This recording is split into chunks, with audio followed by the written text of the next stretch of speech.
Oke, selamat datang. Di pembahasan kali ini, kita akan bongkar sebuah pendekatan yang, jujur aja, radikal banget buat ngebangun kekayaan. Ini dirancang khusus buat kalian yang nggak mau hasil yang biasa-biasa aja. Coba deh, pernah nggak kalian merasa kalau nasihat keuangan yang itu-itu aja sebenarnya malah menahan kalian? Nah, mari kita tantang gagasan populer bahwa aturan-aturan standar itu adalah satu-satunya jalan buat jadi kaya. Kalian pasti tahu kan aturan 50/30/20. Aturan itu adalah formula untuk jadi, ya orang rata-rata. Tapi kita di sini bukan buat jadi rata-rata kan?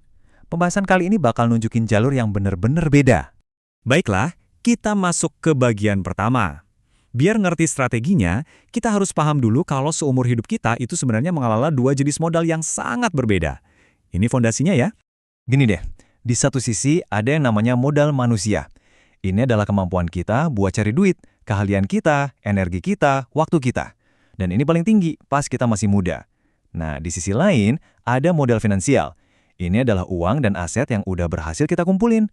Seiring berjalannya waktu, keduanya ini bergerak berlawanan arah. Jadi, inti permainannya simpel. Kita harus pakai kekuatan penuh modal manusia kita selagi masih di puncak untuk secara agresif membangun modal finansial. Tujuannya, biar modal finansial ini bisa menopang hidup kita jauh sebelum kita mencapai usia pensiun 65 tahun. Sekarang, kita masuk ke mesin utamanya. Gimana caranya kita mengubah modal manusia jadi modal finansial secepat mungkin? Jawabannya ada di tingkat tabungan yang bisa dibilang ekstrim. Lupakan nasihat buat nabung 10% atau 20% dari penghasilan. Angka ajaib yang bisa mengubah segalanya di sini adalah 80%. Ini bukan soal ngurangin jajan kopi ya, ini soal restrukturisasi total cara kita mandang uang. Ada 3 langkah. Pertama, maksimalkan pendapatan.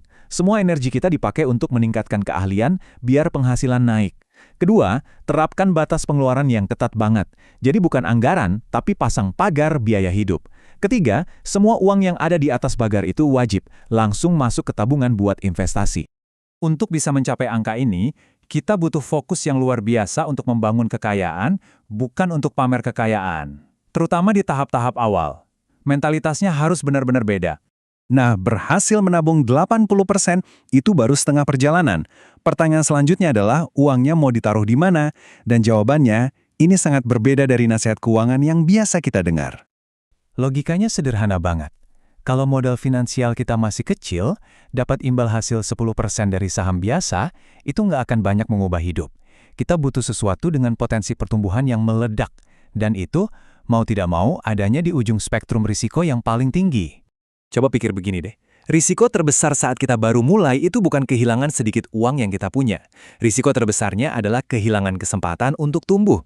Jadi, tidak mengambil risiko itu justru menjamin kita akan tetap di titik yang sama. Makanya untuk pemula, lupakan dulu diversifikasi. Menyebar modal yang sedikit ke 5 atau 10 aset berbeda itu sama sekali nggak ada gunanya. Hasilnya pasti biasa-biasa aja. Satu-satunya cara realistis untuk dapat lompatan besar adalah dengan membuat taruhan yang terkonsentrasi dan sudah diperhitungkan dengan matang. Nah, inilah yang disebut strategi posisi aset terkonsentrasi. Artinya, kita menempatkan sebagian besar modal kita ke satu kelas aset yang kita yakini punya potensi ledakan. Tentu, ini bukan asal tebak ya. Ini adalah taruhan yang didasari oleh keyakinan dan riset yang mendalam. Oke, sekarang kita satukan semua kepingan puzzle ini. Mari kita lihat cetak biru sederhana yang bisa membawa kita menuju kebebasan finansial. Kuncinya adalah memisahkan dua kehidupan finansial kita. Pertama, pekerjaan modal manusia, yaitu pekerjaan kita sehari-hari. Gunakan ini sebagai mesin pencetak amunisi yang stabil.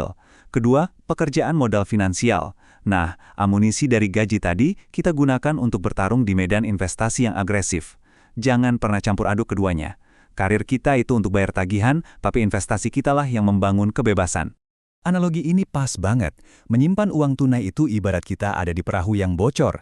Kita sibuk menimba air keluar, padahal perahunya perlahan tenggelam karena inflasi. Di sisi lain, berinvestasi di aset dengan pertumbuhan tinggi itu seperti kita pindah ke speedboat dan langsung tancap gas. Jadi, tujuannya di sini bukan karir 40 tahun lalu pensiun. Bukan. Ini adalah lari kali sprint selama 5-10 tahun ke depan dengan target agar modal finansial kita bisa sepenuhnya menggantikan kebutuhan kita akan modal manusia. Itulah kebebasan sejati. Dan pada akhirnya, inilah pertanyaan inti yang harus kita jawab. Bukan lagi bagaimana cara saya menabung, tapi di mana saya akan menempatkan taruhan besar saya untuk mengubah masa depan finansial saya selamanya.